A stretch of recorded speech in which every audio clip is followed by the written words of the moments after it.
Shalom saudaraku, kembali lagi berjumpa di Life Study, sebab orang yang berhenti belajar, berhenti bertumbuh. Mari kita bersatu dalam doa. Bapa yang baik, kami mau belajar, datang dengan rasa lapar dan haus, bersemangat, bersuka cita untuk belajar firman-Mu. Dalam nama Tuhan Yesus kami berdoa, amin. Saudaraku, kita akan menyelesaikan Kisah Rasul pasal yang ke-6 pada kesempatan ini, yaitu ayat 8 sampai dengan ayat 15. Jadi kita akan belajar pada kesempatan ini ayat 8 sampai dengan yang ke-15. Kita akan mulai, kita akan baca satu persatu ayat. Kita akan mulai di ayat yang ke-8 terlebih dahulu. Dan Stefanus yang penuh dengan karunia dan kuasa mengadakan mujizat-mujizat dan tanda-tanda di antara orang banyak. Nah, saudara, dari ketujuh orang yang dipilih, yang kita sudah bahas minggu lalu untuk menjadi pelayan meja, ada satu orang yang paling banyak diceritakan. Dari ketujuh diaken ini, ada satu orang yang paling banyak diceritakan, yaitu yang bernama Stefanus yang dikatakan di ayat yang kelima minggu lalu bahwa dia penuh iman dan penuh Roh Kudus. Nah, kemudian Stefanus ini nanti di minggu-minggu ke depan kita akan belajar. Kita akan mengenal dia sebagai orang yang mati martir pertama di zaman gereja mula-mula. Inilah Stefanus yang punya karunia martir. Jadi memang para rasul menurut catatan sejarah gereja mereka juga jadi martir. Tetapi martir pertama justru bukan para rasul, saudara. Martir pertama justru adalah Stefanus, satu dari ketujuh diaken. Dan tokoh Stefanus ini sangat menonjol dalam kitab Kisah Para Rasul. Dari sini kita tadi membaca bahwa Stefanus penuh dengan karunia dan kuasa mengadakan mujizat dan tanda-tanda. Di sini kita bisa belajar apa, saudara? Memang betul, karunia Roh Kudus itu bukan eksklusif milik para rasul, saudara, Tetapi itu adalah karunia untuk semua orang percaya. Ingat, Stefanus ini bukan pemberita firman, bukan. Dia adalah orang biasa, bagian dari jemaat yang terkenal baik, penuh roh dan hikmat, lalu dipilih untuk mengurus tata kelola yang minggu lalu kita sudah bahas.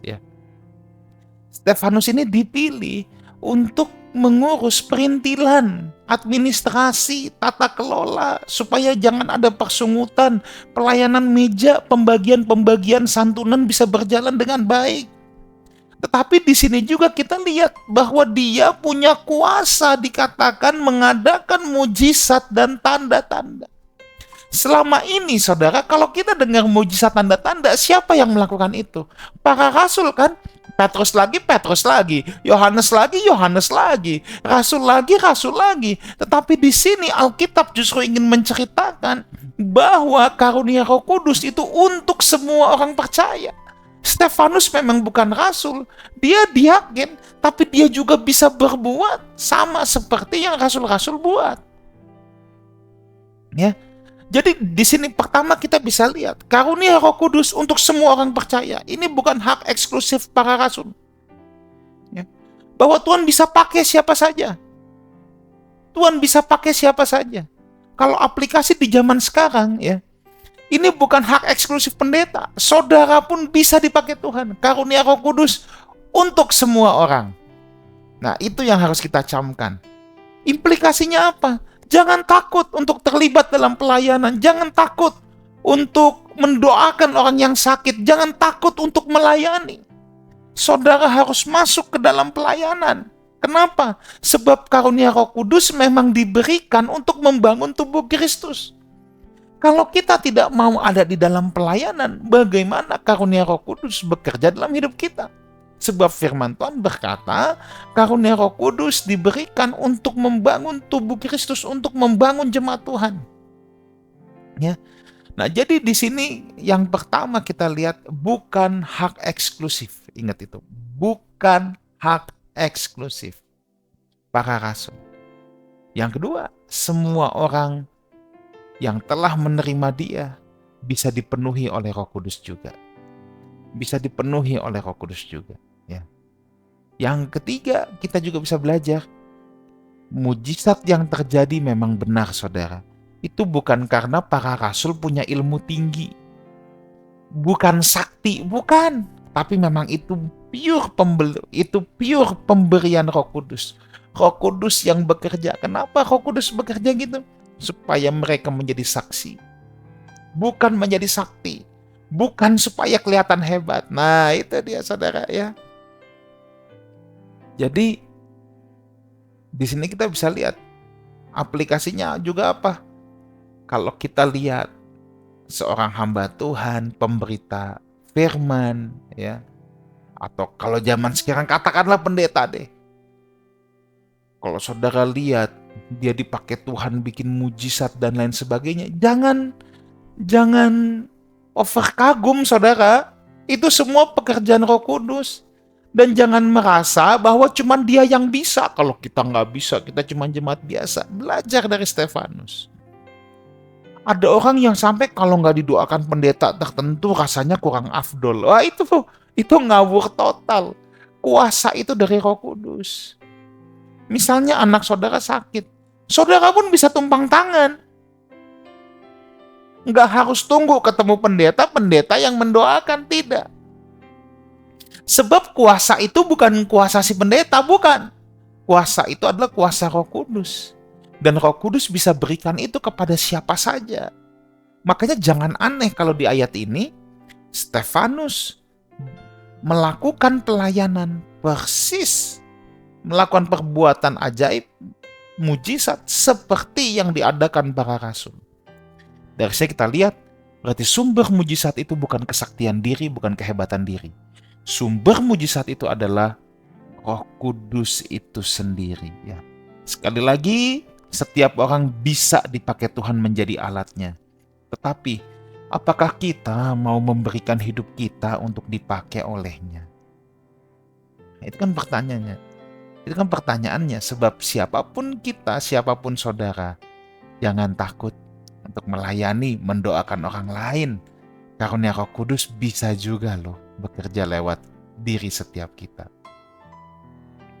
Sekali lagi, ini saya bacakan dari buku yang saya pelajari, ya, dari beberapa buku. Tidak ada catatan dalam Kisah Para Rasul bahwa Stefanus pernah atau kemudian menjadi seorang pengkhotbah. Tetapi tetap tanda-tanda dan kuasa menyertai dia. Beda dengan Filipus yang saya cerita sedikit minggu lalu, yang kemudian menjadi pengkhotbah. Dan hampir dapat dipastikan para penafsir sepakat bahwa dia pun melepas jabatannya sebagai diaken karena dia kemudian dipakai untuk pemberitaan firman, ya. Oke, ayat 9 dan 10 sekarang. Tapi tampillah beberapa orang dari jemaat Yahudi. Ya, di situ dikatakan yang disebut jemaat orang Libertini. Anggota-anggota jemaat itu adalah orang-orang dari Kirene, dari Alexandria, bersama dengan beberapa orang Yahudi dari Kilikia dan dari Asia. Orang-orang itu bersoal jawab dengan Stefanus. Tetapi mereka tidak sanggup melawan hikmatnya dan roh yang mendorong dia berbicara. Ya. Minggu lalu saya sudah ceritakan bahwa ada orang-orang Yahudi Helenis, ya, orang-orang Yahudi yang telah terpencar, ya, yang kemudian sehari-hari dalam berbahasa Yunani. Nah, orang-orang Libertini adalah orang-orang Yahudi yang mendapatkan kemerdekaan dari pemerintah Romawi. Mereka juga rata-rata punya kewarganegaraan Roma, seperti halnya Paulus. Kemudian kan kita tahu nanti di Kisah Rasul 22, Paulus itu punya kewarganegaraan Roma. Nah, jadi Paulus ini juga anggota kaum Libertini, saudara, ya. Kaum Libertini juga, ya. Yang mana? Nah, bahkan kemungkinan besar ini kan kaum Libertini itu jadi bukan satu daerah, ya. Itu satu sebutan. Kan ada Libertini dari Kirene, dari Alexandria, dari Kilikia, dari Asia. Nah, karena Paulus adalah orang Tarsus, saudara, ya, maka kemungkinan dia adalah atau hampir pasti kalau dia ada di sana, dia juga termasuk jemaat Kilikia. Nah, jadi Ketika Stefanus berdebat ini disinyalir oleh para penafsir, Paulus ada di situ. Dia adalah orang Libertini Kilikia. Ya. Nah, kemungkinan besar Paulus ada di situ. Dan kemungkinan besar juga Paulus yang paling gencar berdebatnya dengan Stefanus. Karena kita ingat Paulus ini orang terdidik, muridnya Gamaliel, saudara ya. Di mana Stefanus sedang membela perkara kekristenan melawan orang-orang yang menentangnya. Dia bersoal jawab. Ya. Dan pada saat ini atau pada saat itu menjadi lawannya adalah orang-orang Yahudi Helenis. Di mana Stefanus juga, saya sudah ceritakan minggu lalu, Stefanus juga orang Yahudi Helenis, saudara. Nah, jadi yang khususnya yang berdebat dengan Stefanus ini, kemungkinan mereka orang-orang Yahudi yang sangat gencar juga menyebarkan agama Yahudi lebih daripada orang Yahudi Ibrani sendiri. Nah, mereka mulai berdebat. Dan disinyalir Paulus juga ada di situ. Orang-orang Yahudi yang tersebar ini mungkin juga ada yang kembali dan tinggal di Yerusalem lagi karena memiliki kepentingannya sendiri, ya. Nah, jadi siapa itu orang Libertini di sini? Itu adalah orang-orang Yahudi Helenis yang kemungkinan balik lagi ke Yerusalem dan tinggal di situ karena punya urusan, punya kepentingan. Ya, misalnya kayak sekarang kan ada jemaat orang-orang Prancis di Inggris misalnya gitu ya, atau jemaat orang Indonesia di Australia, atau sebaliknya di Bali juga ada Hillsong Bali, jemaatnya bule-bule padahal adanya di Bali. Nah, itu bukan hal yang aneh, saudara ya. Nah, itu juga terjadi sejak zaman dahulu. Nah, kalau kita lihat ya, ayat ke-10 itu kan, tetapi mereka tidak sanggup melawan hikmatnya dan roh yang mendorong dia berbicara. Ya. Roh hikmat hinggap pada Stefanus, persis seperti para rasul ketika dihadapkan kepada sidang mahkamah agama. Ya. Ada beberapa penafsiran kenapa mereka berdebatnya sama Stefanus, bukan dengan para rasul ya. Nah, ini kan juga luar biasa, kok debatnya sama Stefanus. Nah, ada beberapa penafsiran ya, saya akan ceritakan aja buat saudara. Yang pertama, bisa saja mereka ini menganggap Stefanus lebih terpelajar dari para rasul, di mana para rasul seringkali dianggap tidak berpendidikan. Ya, ingat waktu dihadapkan sidang mahkamah agama kan juga dikatakan bahwa ini siapa? Ini kan anak-anak nelayan yang tidak berpendidikan gitu ya. Nah, jadi bisa aja Stefanus dianggap lebih terpelajar, lebih pintar nih. Ini baru level kita berdebat, bisa. Atau ada kemungkinan kedua, mereka capek dan tahu juga tidak pernah menang menghadapi para rasul. Maka dicobalah Stefanus untuk berdebat. Ya, dia mau coba, soal capek sama para rasul, memang kagak pernah menang debat juga. Bisa ada kemungkinan yang ketiga juga. Bisa jadi juga karena ditantang depan umum, Stefanus yang ditunjuk para rasul untuk menjadi jagoannya. Bisa juga. Para rasul udah capek layanin debat ya, dia tahu Stefanus pinter, penuh roh hikmat. Ya udah, para rasul memfokuskan diri pada pemberitaan firman daripada meladeni perbantahan konyol dengan para penentang-penentang Kristen. Ya udah, diutus deh si Stefanus ini. Tapi ada juga kemungkinan juga perdebatan terjadi karena Stefanus sedang gigih dalam menginjil, ya. Walaupun dia bukan pengkhotbah, tapi kan penginjilan pribadi itu tetap berjalan, saudara ya. Nah, ayat 10 yang kita baca, saudara, memang tidak dijelaskan apa yang menjadi topik perdebatan, ya. Tapi pasti hampir dapat kita pastikan dan sudah pasti, ya. Topik perdebatannya adalah tentang Yesus atau seputar Yesus yang adalah Mesias, yang dipercaya bahwa dia adalah Mesias. Mereka berpikir bisa berdebat lawan Stefanus dengan mudah. Tetapi mereka tidak menyangka loh, yang dia hadapi bukan Stefanus, tapi roh Allah yang ada dalam diri Stefanus. Yang mereka hadapi roh hikmat, roh wahyu yang ada dalam diri Stefanus. Salah. Dan sekali lagi, digenapilah Lukas 21 ayat 15. Aku sendiri akan memberikan kepadamu kata-kata hikmat, sehingga kamu tidak dapat ditentang atau dibantah lawan-lawanmu. Ini ucapan Tuhan Yesus sendiri. Ayat 11-12. Lalu mereka menghasut beberapa orang untuk mengatakan, kami telah mendengar dia mengucapkan kata-kata hujat terhadap Musa dan Allah. Dengan jalan demikian, mereka mengadakan suatu gerakan di antara orang banyak, serta tua-tua dan ahli-ahli Taurat. Mereka menyergap Stefanus, menyeretnya dan membawanya ke hadapan mahkamah agama. Itu ayat 11-12. Saudara, jurus mereka kalau udah kalah debat, ini sama aja modusnya. Dari zaman menentang Yesus, menentang para rasul, sekarang menentang Stefanus. Jurusnya, kalau orang Jawa bilang podo wae, sama aja ya. Sama aja. Yang pertama, jurus mereka menghasut orang banyak. Termasuk ini pemberitaan hoax. Jadi hoax itu bukan ada hanya zaman sekarang. Dari zaman dulu juga sudah banyak hoax, saudara. Ya, mereka memberitakan hoax dan juga membayar. Nanti kita baca ada saksi palsu juga. Jadi menghasut, ya, menghasut. Kalau ada demo nih, ibaratnya nih, ini pendemo bayaran semua. Nah, kira-kira seperti itu, saudara ya. Jadi dia bikin hoax, dia menghasut. Terus kalau ada pendemo juga sekalian dibayarin pendemo bayaran. Jurus yang kedua, menuduh, melawan hukum Musa dan menghujat Allah. Ingat, tuduhan kepada Yesus sampai Yesus dihukum mati kan adalah Yesus akan merubuhkan bait Allah. Nah, jadi selalu tuduhan kepada mereka adalah baik Yesus, para rasul, sekarang Stefanus, mereka dikatakan mengucapkan kata-kata hujat terhadap Musa dan Allah. Ingat, Musa itu guru yang paling dihormati oleh orang Yahudi dan dianggap mereka melawan hukum Musa. Nah, makanya itu tuduhannya.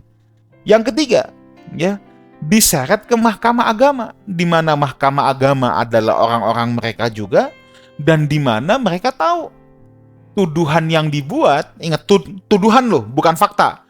Tuduhan yang dibuat kepada baik Yesus, para rasul, Stefanus, hujat kepada hukum Musa dan Allah, itu bobot tuduhannya bisa sampai hukuman mati, hukuman maksimal. Makanya yang dituduhkan tuh begitu. Kenapa Yesus disalib? Nah, itu kan cara matinya oleh pemerintahan Romawi. Sebab pemerintahan Roma tidak mengenal sistem hukum rajam pakai batu hingga mati. Hukuman mati pemerintah Roma adalah dengan cara disalib. Tetapi tuduhan yang memberatkannya ya sama. Hujat Allah. Ya. Hujat Allah, hujat hukum Musa, tuduhannya sama. Itu memang modusnya para ahli-ahli Taurat dan tua-tua pada saat itu, saudara ya. Nah, sebelum peristiwa ini mereka juga sempat redah kan ketika para rasul yang ditangkap juga udah dihadapkan oleh kepada sidang mahkamah agama, tapi kan ada nasihat Gamaliel, udah diemin aja. Nanti kalau ini bukan berasal dari Allah juga akan stop sendiri kok, karena sebelum peristiwa itu memang sudah ada orang-orang yang mencoba memberontak tapi tidak bisa. Tapi kenyataannya ini tambah banyak.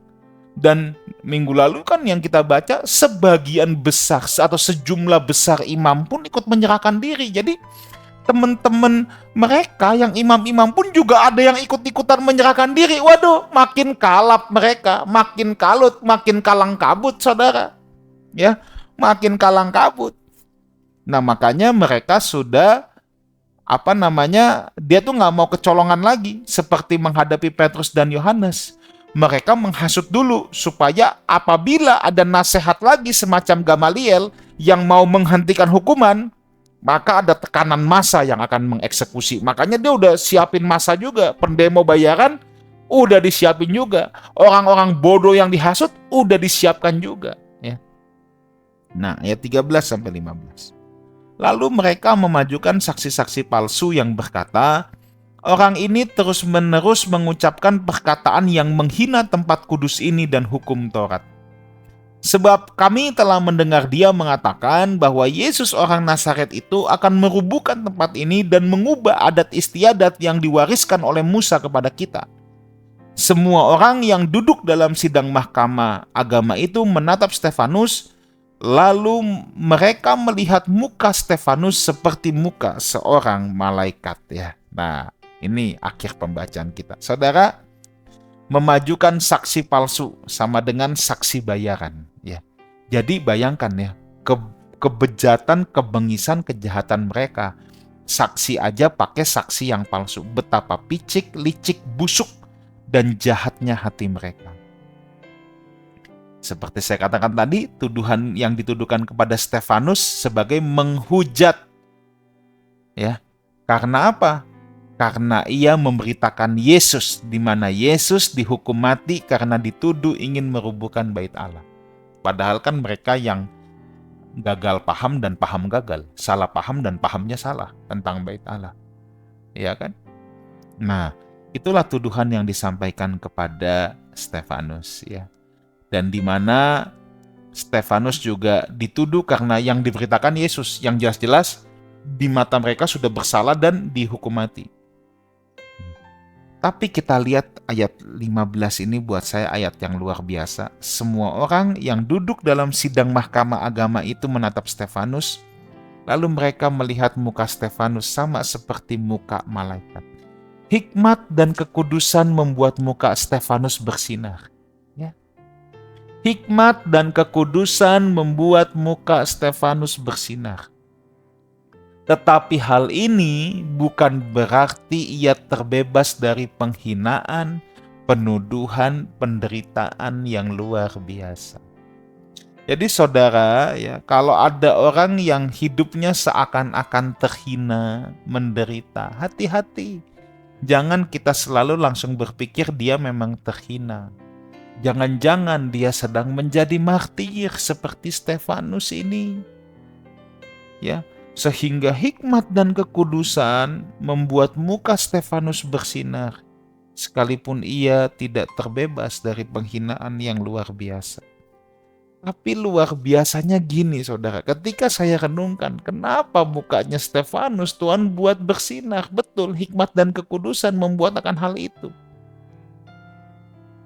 Tuhan itu kreatif saudara, ya. Waktu murid-murid, para rasul tidak dibuat bersinar, ketika Stefanus dibuat bersinar. Coba ingat, peristiwa apa dalam Alkitab yang mukanya juga bersinar? Bukankah Musa yang turun dari Gunung Sinai? Mukanya bersinar. Nah, sekarang tuduhan kepada Stefanus apa? Dia menghina hukum Musa. Tuhan itu luar biasa ketika bekerja. Ya. Ketika Stefanus dituduhkan menghina, menghujat hukum Musa, justru mukanya Stefanus dibuat bersinar seperti Musa. Jadi ketika dituduhkan menghujat Musa, justru Tuhan bikin kondisi mukanya persis Musa. Dan mereka tahu semua pasti. Mereka pasti tahu kisah muka Musa bersinar. Mereka tahu persis. Mereka tahu persis kisah muka Musa bersinar. Dan Tuhan bikin itu seperti mukanya Musa, coba. Ini kan luar biasa. Sehingga kita bisa berpikir secara logis. Bagaimana ia bisa dikatakan menghujat hukum Musa? Orang mukanya Tuhan bikin bersinar kayak Musa kok. Kemuliaan yang pernah dirasakan Musa sekarang dirasakan kok oleh Stefanus. Begitulah cara Tuhan kalau mau mempermalukan lawan-lawan dari anak-anaknya. Amin. Mari kita berdoa. Bapa dalam sorga, materaikan dengan materai Roh Kudus benih-benih kebenaran firman-Mu. Dalam nama Tuhan Yesus kami berdoa. Amin. Saudaraku, saya rindu bagi setiap saudara yang berdomisili di Jakarta Barat dan sekitarnya, ya, untuk bergabung bersama-sama kami di Lifehouse Community. Di ibadah raya besok ada Sunday School, ada ibadah Youth Katalis juga. Saya rindu bertemu saudara hari Minggu, ruang Plaza lantai 2 jam 10 pagi. Sampai jumpa di live study yang akan datang, sebab orang yang berhenti belajar, berhenti bertumbuh. Amin.